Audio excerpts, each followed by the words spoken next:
Thank you, Hillsdale, for having me and the incredible work that you're doing. Today's topic is the history of the intelligence state, and what I'm going to try to describe to you is the shape of the beast that we are up against and that's targeted so many people in this room. Hillsdale asked me to speak about this particular topic, the history of the intelligence state. Obviously, the intelligence state is a concept that implies that intelligence has taken over the state, and that it has somehow gone rogue. Something has gone very wrong, that intelligence, which is supposed to serve the state, has subsumed it. I will present the essential history of the intelligence state, but there is something beyond it that I think, beginning with that, helps elucidate, and that may be the octopus that was just referred to, but we'll come to meet it towards as we progress. So I think the best way to understand is to actually start the story in the middle, and then we will go back in time to the founding of the country.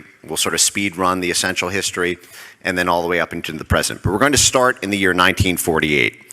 This is the sort of 0 AD of the founding of the intelligence capacities of the US government. And instead of sort of doing what you'll learn in an ordinary history book, we're going to start with a document that I'm curious if anyone has ever seen. It's called the Inauguration of Organized Political Warfare. Anyone ever seen that document in this room? How many people in this room know the name George Kennan? Okay, 75% of the hands went up. Did you know that George Kennan in 1948 wrote this memo called the Inauguration of Organized Political Warfare, in which he's famous for folks who are not familiar. George Kennan is sort of known as a sort of godfather figure of American diplomacy and the Central Intelligence Agency. He was famous for this long telegram, the chief strategist of the containment strategy of the Soviet Union during the Cold War. But before all that, when all of this was getting started, he penned this top secret memo, which was not declassified for 60 years. It was declassified in 2005, that I think helps elucidate the story as we're going to proceed here. We're going to go through this memo, but I want to give some context first. The Inauguration of Organized Political Warfare was written just 12 days after the Central Intelligence Agency did its first government overthrow operation, its first election rigging event. That was on April 18th, 1948, and this was written just 12 days after that. And the particular focus was what had just happened in Italy. Italy was having its first democratic election after World War II, and it posited a US-backed candidate on the one hand and a Russia-backed candidate on the other. And when the rules-based international order was being established in 1948, and we had these coordinating bodies through the National Security Council, the very first memo I have just on screen here emphasizes how important it is for the US to control the political affairs of Italy. You'll see National Security Council memo 1-1 is titled "The Position of the United States with Respect to Italy." Kennan wrote, "Italy is obviously the key point. If the communists win there, our whole position would probably be undermined." Now, what happened in this case was, in 1947, the Central Intelligence Agency was established under the National Security Act, and it was originally intended to have intelligence focus on gathering and analysis. But because of the key importance perceived by the US State Department to influence the course of the Italian election, it developed a makeshift, ad hoc, thrown together at the last minute, $250 million operation to swing that election in favor of the candidate that the US government preferred. And I just have some statistics here and a little bit of context, because we're going to see this as a repeating theme. So about $250 million were spent of US taxpayer money in order to prop up our preferred candidate. The CIA made use of off-the-books sources of funding to finance it. We had bags of money that were delivered to selected politicians to pay for their political expenses, their campaign expenses, for posters, for pamphlets. We threatened the Italian government that aid money from the US would be withheld if the wrong person got elected. Our newly created CIA proprietary media organizations, Voice of America, Radio Free Europe, Radio Liberty, set up a vast spawn of Italian network news in order to create a surround sound inside that country to buy U.S. propaganda and messaging. We funneled aid money through churches and charity fronts to mafia and union street muscle. We worked with Hollywood to project Greta Garbo films and others into the country. And the reason I'm starting with this context is not just because it will help explain the rationale for the beast that was created just 6 weeks after this memo was penned, also by George Kennan, but it's because understand that this is the intelligence services co-opting all of these organizations, which is to say that when the US government provides funding or assistance, suddenly the churches that they were working with are no longer simply churches. They are instruments of statecraft. The nonprofit charities are no longer simply charities. They become instruments of statecraft. The media is no longer an independent media. It is an instrument of statecraft. Hollywood becomes an instrument of statecraft. Organized criminal mafias, and just so you understand the context of this, the predecessor to the CIA, the OSS, together with our War Department, as it was called at the time, was working with criminal groups in Italy, as well as with church organizations and others who were being prosecuted by Mussolini, and they served as a sort of guerrilla resistance to assist the US Army in intelligence operations. And so we had that network established. It was unseemly but seen as necessary in a time of war, but it was simply maintained in times of peace for political war. But then suddenly, organized crime becomes not a criminal offense, but rather a sanctioned instrument of statecraft. And just to drive that point home, this is Miles Copeland, one of the founding members of the CIA, in his own book, wrote that had it not been for the mafia, the communists would by now be in control of Italy. Why was all this necessary? Well, this was necessary because in the eyes of the US State Department, we would have lost the election if the intelligence community hadn't rigged it. 60% of the vote would have gone to the communists, but for CIA intervention in their assessment. And I'm going to just urge throughout this that when you hear communist or fascist in terms of the historical data points we're going to go over, understand that in the post-2016 world, all of this infrastructure has been repurposed to take out populism. So every time you see communism, as much as all of us, abhor that, I think, with every fiber in our souls, the biggest threat right now to the intelligence state and to the blob we'll come to meet towards the end of this is domestic populism. And this is actually the language that they use. So when you see that say the communists would have won, many of us would prefer that, obviously, that the communist does not win. But today, they use that exact same language, as you'll see, to describe stopping the rise of populism and stopping populist political candidates. So I want to just go through this, since I didn't see a hand raised in this room, this key document that was the predecessor to the government linchpin license that created this whole universe. So we're just going to go through some of these receipts I've flagged on screen here. This is from George Kennan, April 30th, 1948, just the week before the Central Intelligence Agency had achieved this incredible win in Italy. And George Kennan and the State Department and the White House were so overwhelmed with delight about the world of possibility if we could simply scale the Italian operation. But the problem was it was very much against everything this country had stood for a century and a half before that. So I'm just going to read some of the highlighted items here. So you'll see the phrase political warfare dots this in a very deliberate way. Organized political warfare by the US government to further our national objectives, to further our influence and authority, using means both overt and covert, including black psychological warfare and many other techniques. George Kennan says here, "We have been handicapped, however, by a popular attachment to the concept of a basic difference between peace and war.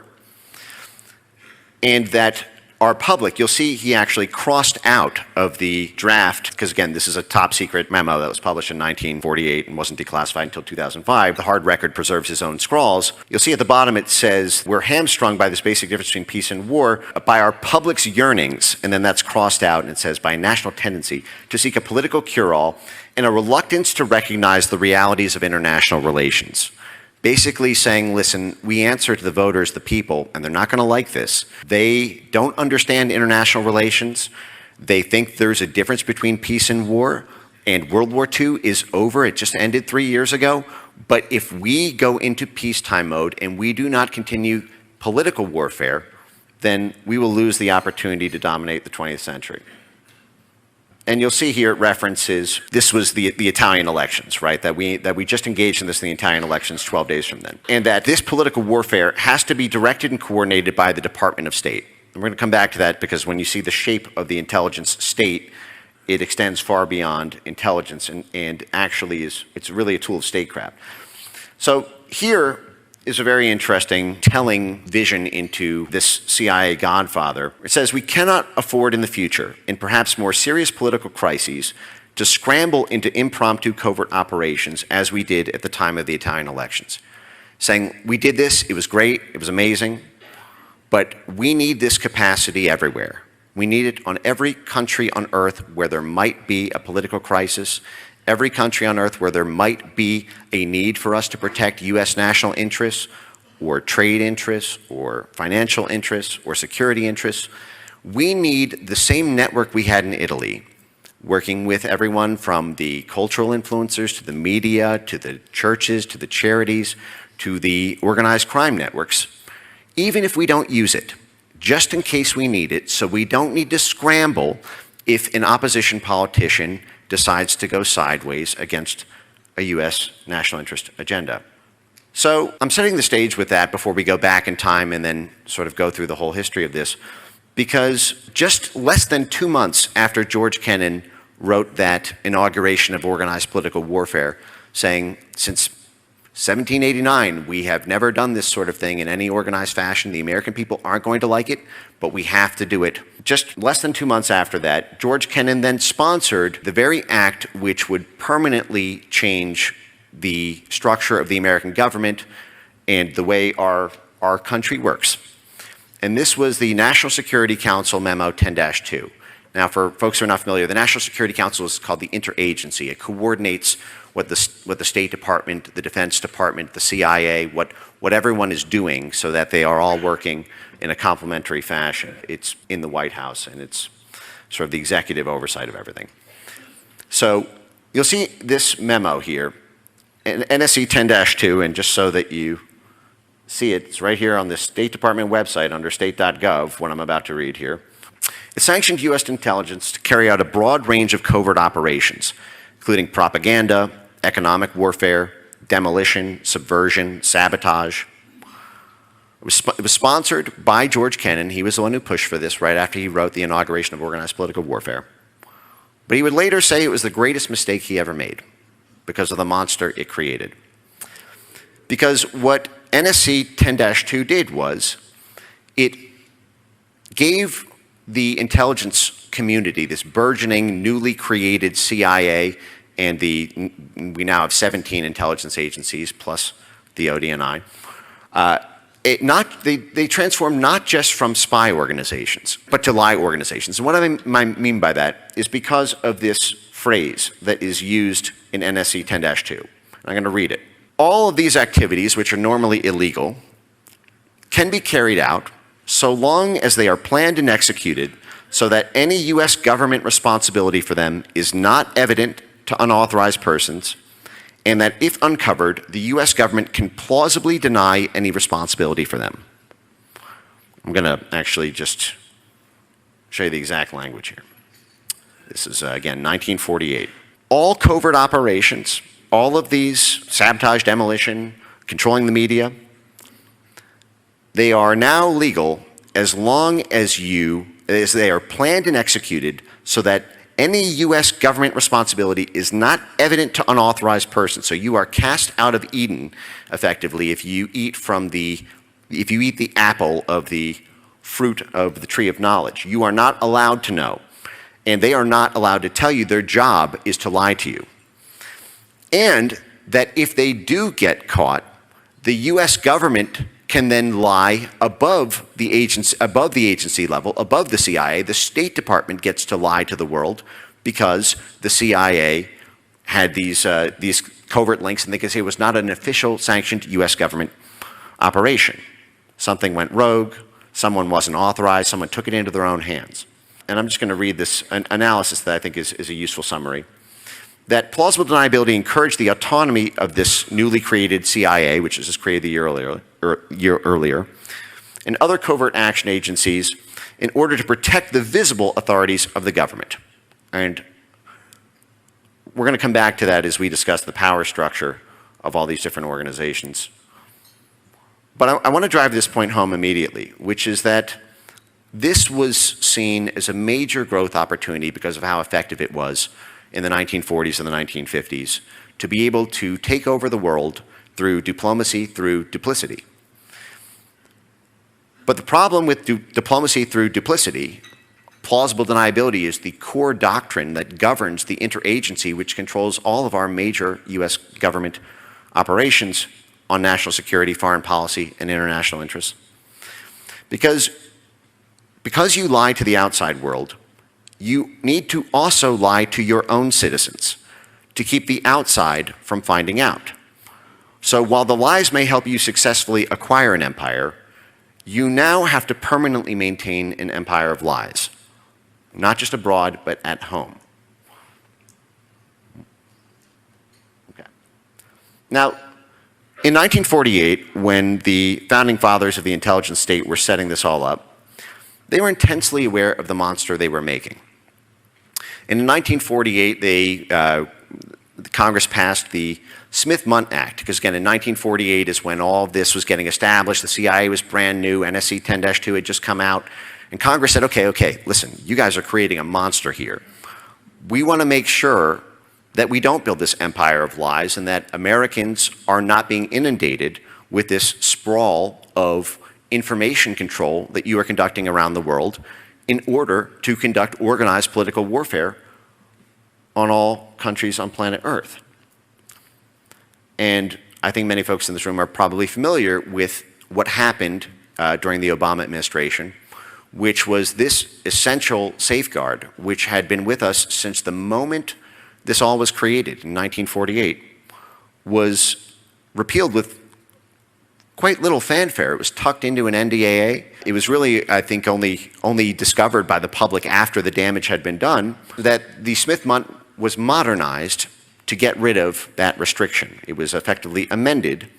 And so the headline here is U.S. repeals propaganda ban, spreads government-made news to Americans. For decades, this anti-propaganda law prevented the U.S. government's mammoth broadcasting arms, from delivering programming to American audiences. And mammoth is not a big enough word. After World War II, the world, actually at this exact time in 1948, the UN Declaration for Human Rights came out and forbade the territorial acquisition of other countries by military force. It became against these new international norms and standards, international law. You could not simply have a military occupation of the Philippines like the United States had in the early 1900s. And so with hard power ruled out as the dominant means to have an empire, the US transitioned to a soft power empire, which would be dominated by agencies like the Central Intelligence Agency, democracy promotion programs at the State Department, later USAID, and the whole swarm army we're about to meet. But even right out the gate, the Central Intelligence Agency immediately moved into the media space to control the messaging that people around the world experienced. And so I have on screen Voice of America, Radio Free Europe, Radio Liberty, Radio Free Asia, dozens of others. They were CIA proprietary media. This is Frank Wisner.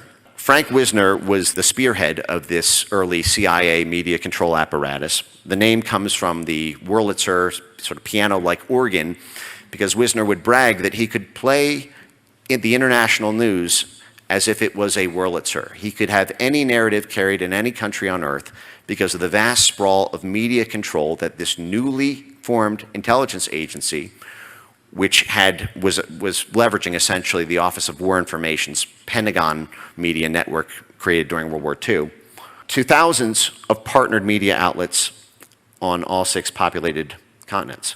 At that time, 1/3 of CIA's budget went just to funding media organizations. And today that number is paralleled by the web of CIA cutouts that we'll meet when we get to 1983 and beyond, and how this initial structure changed after the scandals of the 1970s. This was popularly called the Department of Dirty Tricks. this NSC 10-2 plausible deniability power to essentially play God around the world. This was their term, Department of Dirty Tricks. And just because it's somewhat funny, you'll see this is Max Boot just a few years ago calling for us to make a more robust Department of Dirty Tricks. Why the United States needs to sabotage, undermine, and expose its enemies. And you'll see that this is a CIA story.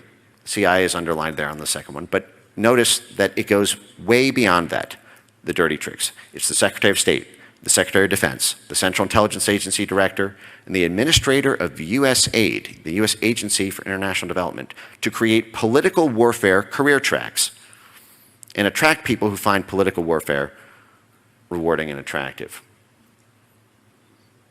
So one essential way to cut through how this is structured is to understand that there's a key distinction between the American homeland and the American empire.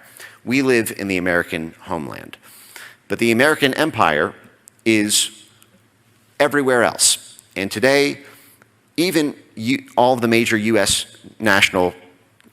domiciled corporations get the lion's share of their markets, their revenues, their supply chain resources from everywhere else on Earth. We are actually, even though we are a big country, we pale in comparison to the globe. And the issue is when people on the homeland want to put their own interests first, they run up against the empire managers and therefore against this blob apparatus we're going to see, therefore against the intelligence state.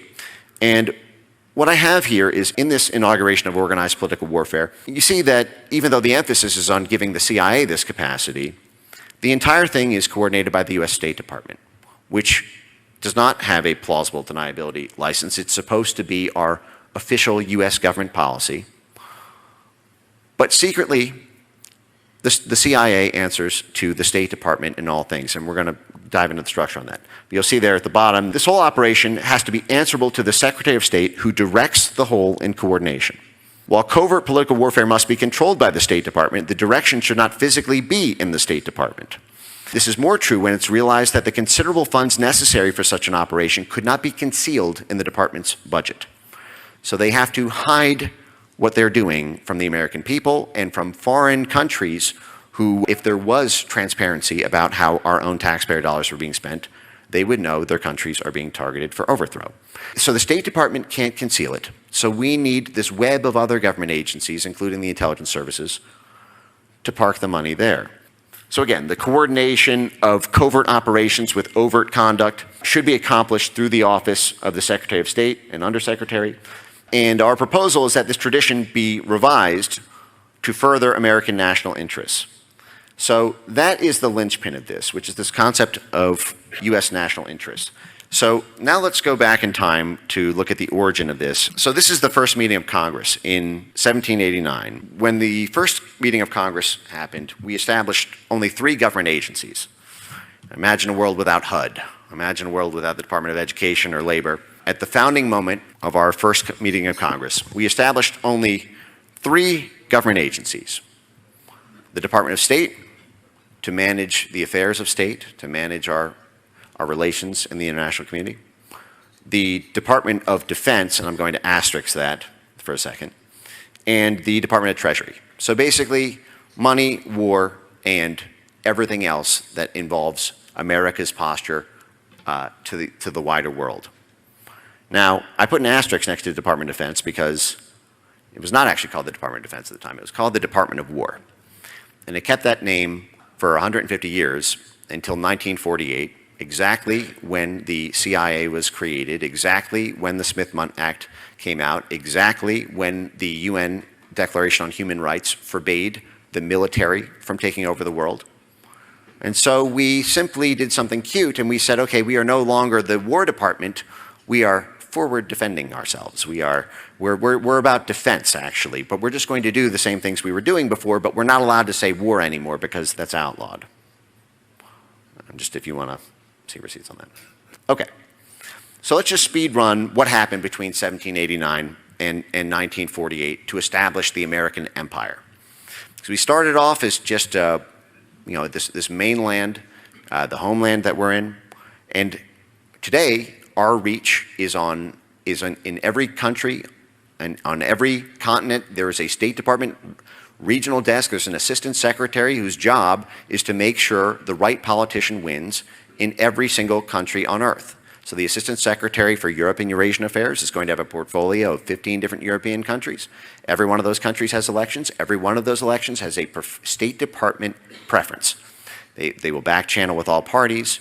One will be better for U.S. national interest, the other won't. And that assistant secretary's job is to influence the course of political events in that country, to conduct organized political warfare using plausible deniability in order to achieve that outcome. Sometimes they win, sometimes they don't, but that is their job. But how do we get this empire? So in 1823, we declared the Monroe Doctrine. This was before that, the fledgling U.S. Navy was flying out to Tripoli, and there was a lot of competition with the Spanish and other colonial powers in the Western Hemisphere. We told Europe, you stay out of the Western Hemisphere, we'll stay out of Europe. And we began to take over the political ecosystems and the agriculture, the sugar, the natural resources of almost the entirety of Latin America and South America. These were the famous, in the next image here, the famous banana wars, the pineapple wars, the guava wars. It was a funny moment in American history in the late 1800s when we were establishing what are now known as banana republics. These were U.S. private corporations, for-profit corporations, having financial interests in a region outside of our country, where the U.S. War Department and State Department would descend on the territory, basically help overthrow that government, provide support, and that private corporation would essentially run the government, and it would run it in a very dysfunctional way, but it was protected. The big business and big government were in league with each other, in the sense that the big government had the U.S. military, had U.S. diplomats, had U.S. power projection into the regions, and the big corporations would profit from being able to exploit the resources, the labor, and that is part of the reason that we had cheap food. And the same relationship is in big oil. It's the reason we had cheap gas. It's the reason we'll come to this, but we may need this apparatus. But the fact is it was established very early in the American story, well before, 7 decades before the actual creation of the intelligence state. The intelligence state just grafted onto that relationship between the War Department, the State Department, and private sector stakeholders. So the next image here I have is Remember the Maine. This was in 1898. We became an international empire when we won the Spanish-American War, and not only took Cuba, but we took the Philippines as well, and then suddenly had to control this wide-ranging plot of geography on planet Earth. The next image here is just the FBI. The FBI was created in 1908. The Justice Department had been around for about 60 years before that, but the FBI was created in the run-up to World War I, and its first serious operation was rounding up anti-war protesters to World War I and working to undermine their ability to use the U.S. Postal Service and other means to get their messages out. The FBI is one of our 17 intelligence agencies. So again, this preceded 1948. This preceded the CIA. We have 17 intelligence agencies. Only 2 of them face domestically. The other one besides the FBI that's domestic is DHS, which of course was after 9/11. And then the final image here I have of a sort of essential history in the speed run is simply Woodrow Wilson, because he is the sort of spiritual godfather of the doctrine that organized political warfare would be grafted under, because his mission to make the world safe for democracy allowed us to pull a very cute trick when the world transitioned from hard power to soft power as the primary means to run an empire, which was that you no longer had to have a national security threat to use the national security state. You could simply promote democracy, and under the banner of promoting democracy, you could do the dirtiest of deeds. You could do demolition, sabotage, black propaganda. You could work with the criminal underworld, again, as I mentioned, in Italy and Iran and dozens of countries. You could You could rig elections, you could stuff ballot boxes, but it's all to promote democracy, even if there is no threat to the American people, and even if it only benefits a small coterie of financial and corporate stakeholders working with the US State Department. So what happened after 1948? There's an image here on the left, which is just a list of CIA regime change operations after Italy. You don't need to blow it up on screen or anything, but essentially there were 85 countries that the CIA orchestrated coups in on the back of this Italy operation that George Kennan and the rest of the State Department officials were so inspired by. They did, in fact, achieve the goal that they set out to, which was to broaden this to virtually every country, continent, and region on Earth, and to capacity build these networks whether we needed them or not. 50 of those, by the way, happened just during the Eisenhower administration between 1952 and 1960, just right out the gate in the 1950s. And by the early 1960s, this began to come home and caused the first real, well, it led to the chain of events that caused the first real structural change to the way that the intelligence state works. And this was the intelligence state was doing to the new left at the time what they are currently doing to the populist right.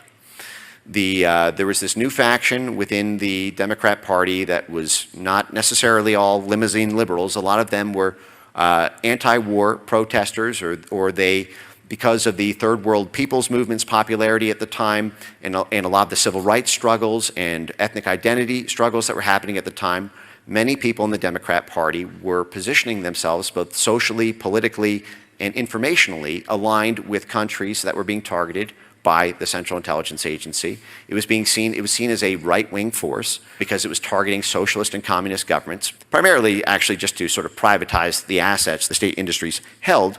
But the CIA began to do more and more the same things against the left then that they're doing against the populist right now. So just have a few images on screen. Huge CIA operation reported in U.S. against anti-war forces. The CIA was actually bribing the National Association of Students. They launched something called Operation Chaos, basically designed at permanently shaping the composition of the Democrat Party to purge this new but very popular populist leftist faction out. And tell me if that sounds familiar. In terms of the intelligence state, is not targeting George Bush or Mitt Romney or John McCain. It is only targeting one faction of the conservative wing of the GOP in order to purge that out. The next image I have here on screen is COINTELPRO. This was on the FBI side, but it was done in tandem with the Central Intelligence Agency. The COINTEL refers to counterintelligence, which is basically when the FBI is dealing with threats from foreign countries using this foreign predicate. I'll get to that a little bit more in a second here. Now, the first thing that forced the restructuring of the intelligence state into its current form was a series of scandals that led up to and ultimately culminated in what was called the Church Committee hearing. Also, there's a Pike Committee. Yeah, on the left here is Frank Church. He was the Democrat senator who spearheaded those hearings. It was the first time the Central Intelligence Agency ever had congressional oversight. It had been around for 30 years, and members of Congress were not allowed to see what it was doing. There was no oversight, there was no accountability, there was no, hey, let me look at that. There was no Gang of Eight. It was only with the Church Committee that we created a House Intelligence Committee to have a select handful of members of the House be able to do oversight. It was only then that we created the Senate Intelligence Committee to do the same on the Senate side. And this is Frank Church here on the left holding up the famous heart attack gun, which was in the CIA assassination guide and in their research and development. They were assassinating world leaders, they were assassinating political dissidents all over the world, and they were working on ever more extreme ways to kill people and get away with it in order to adhere to their government license to plausible deniability. And so the heart attack gun was you can look this up on YouTube. It's a fascinating congressional clip. This was done in open hearing of Congress with the director of the Central Intelligence Agency testifying and explaining this heart attack gun, which was that it would fire essentially a kind of dart so that the cause of death, it would induce a heart attack so that the cause of death would look like it came from a heart attack rather than a murder. On the right here, this is Christopher Pyle. Christopher Pyle was one of the first people to get this ball rolling, not from the CIA side, but from the U.S. Army. At that time, he was a whistleblower who had provided very damning evidence that, in his words, any public meeting that happens in the United States with 20 or more people, the U.S. military wants to know what they're talking about and has active operations to survey and infiltrate any mass gathering of any political group, right, left, mothers knitting groups, religious groups. And he came forward with troves of documents around this, that the U.S. perceived that it was necessary, that the U.S. military perceived that it was necessary to maintain political control over the civilian class in order to prevent any popular bills from getting passed or people from getting elected who might undermine the military agenda. So a basic total usurpation of the concept that we have a democracy with a civilian-run government. At that time, people who were thought leaders in this targeted section of the Democrat Party became to be aware, because of these disclosures, that basically everything in the world around them was not real. Their media, their culture, their music, all of these things were actually being used as instruments of statecraft, and in many cases against them directly. So what I have here on the left is from the Senate Intelligence Committee, notes from the church, a memo from the Church Committee hearing. CIA's use of journalists and clergy in intelligence operations, so again working with religious groups. The center picture is something called the Congress for Cultural Freedom, which was a giant network of CIA funded and directed cultural and media institutions, primarily in Europe, but would come to extend effectively all over the world, where the CIA basically co-opted not just thought leaders in leading magazines, but also musicians, poets. They would even host musical events to attract people in dozens of countries, and then essentially use that as a way to get them aligned like a magnet with the U.S. State Department agenda. And very, very famous senior folks were involved in this, including many in spaces that you might not expect. Gloria Steinem, for example, the famous feminist, was funded by the Congress for Cultural Freedom. It was at the time when our State Department was beginning to project that as a means to win the Cold War by getting people in Central and Eastern Europe to become more feminist in order to oppose and angry them up against the patriarchal substructures of society in everywhere east of Germany. Oh no, okay. Wait, we just getting started. Okay, oh shoot, okay. Still 19, we haven't got to 19. Okay, all right, well, look. On the left here is, again, all of this involves lying to the American people. Even in the 1960s, this labyrinthian money laundering and hiding it from public accountability was already very robust. So, okay, I'll speed run in front of it. So basically what ends up happening, the Church Committee pops off, Jimmy Carter wins in 1976, coasting off of this popular resentment against the intelligence state that had existed at that time. He was fiercely opposed by the intelligence state, and he conducted what came to be called the Halloween Massacre, where he fired 30% of the CIA operations division in a single night. It dramatically cut the agency's budget, and there was this brief moment when there was actually accountability and a peel back of these plausibly deniable octopus yarn of operations against the American people. But Ronald Reagan then came to power, and in 1983, he embarked on this structural change to the way the intelligence state works in order to get back the powers that the CIA had lost during the Jimmy Carter administration, including him signing into law the bill that established the National Endowment for Democracy, which is now today's premier CIA cutout. But basically what happened is the CIA became less visible because of its previous scandals, and it diffused itself into a liaison role of a public-facing network of publicly captured institutions. And we simply moved the intelligence state into the whole of society, the instruments of statecraft that we had capacity built previously. Okay, I guess, all right, that's fine. So Flash forward to 2016, and then I'll wrap.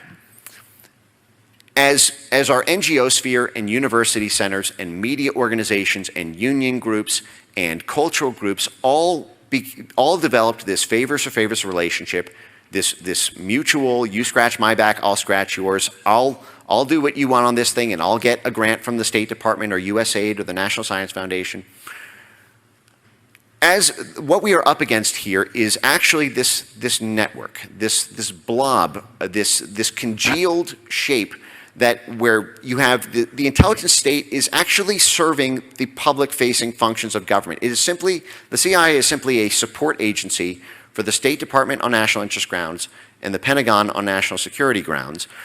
And so when you see the CIA do something or the intelligence state do something, understand that this is to serve a State Department official or a Pentagon official or the stakeholders around that. It's really not a rogue agency in the sense that it answers to the State Department and it does the dirty work. Maybe I'll close with I guess I'll close with a Sopranos reference since my mother and father are here. And I think the best way to understand it is, if you're familiar, Tony Soprano is running this mafia outfit in New Jersey, and he's got these goons, these enforcers who do the plausibly deniable dirty work so that the FBI who's tracing Tony Soprano's calls can't say that Tony did it. And so there's this character Furio who is the sort of brawn, and he breaks into people's homes and beats them up and undermines their democracy, if you will. And it's very natural to look at that if you are in that home and it is your democracy being destroyed. It is your friends and family being arrested and say, oh, the CIA did that. Look, I'm sorry, Furio did that.